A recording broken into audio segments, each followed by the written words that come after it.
Chief minister کے اس اقدام سے الحمدللہ آنے والے سالوں میں مزید بہتریاں آئیں گی کہ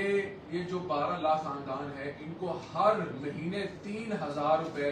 کا راشن دیا جائے گا، اور یہ انشاءاللہ تعالی مرحلہ وائز ہوگا، ڈسٹرکٹ وائز ہوگا۔ جولائی کے اس مہینے میں بہاولپور، مظفر گڑھ، فیصل آباد، جھنگ، سہیوال، ڈیرہ غازی خان، اوکاڑا، ملتان، سیالکوٹ، قصور، راول پنڈی اور لاہور، ان تمام ڈسٹرکٹس میں جو ڈسٹریبیوشن ہے راشن کارڈ کی اس کا آغاز آج سے شروع ہو چکا ہے۔ یہ ہم ڈسٹرکٹ وائز کریں گے اور ہر مہینے مزید ڈسٹرکٹس ایڈ ہوتے رہیں گے، اور انشاءاللہ تعالی ہم اگلے 5 سے 6 مہینے میں پنجاب کے تمام ڈسٹرکٹس میں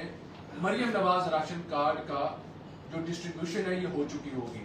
اور انشاءاللہ تعالی یہ جو ترقی کا سفر ہے، یہ جو محبت کا سفر ہے، یہ یہاں پر نہیں رکے گا۔ محترمہ مریم نواز صاحبہ نے کہا ہے کہ پنجاب کے اندر صرف 12 لاکھ محنت کش نہیں ہے، پنجاب کے اندر لاکھوں مزید محنت کش اس چیز کے منتظر ہیں کہ کب مریم نواز صاحبہ ان کے پاس آئے اور ان کو مزید راشن کارڈ دیں۔ تو انشاءاللہ تعالی ہم مزید اپنے ڈپارٹمنٹ کی موجودگی میں ہم یہ کہہ رہے ہیں کہ ہم جو اس چیز پہ ہم بڑھائیں گے، اور ہم انشاءاللہ تعالی پورے پنجاب کے اندر جو رجسٹرڈ نہیں ہے ان کو بھی رجسٹرڈ کریں گے۔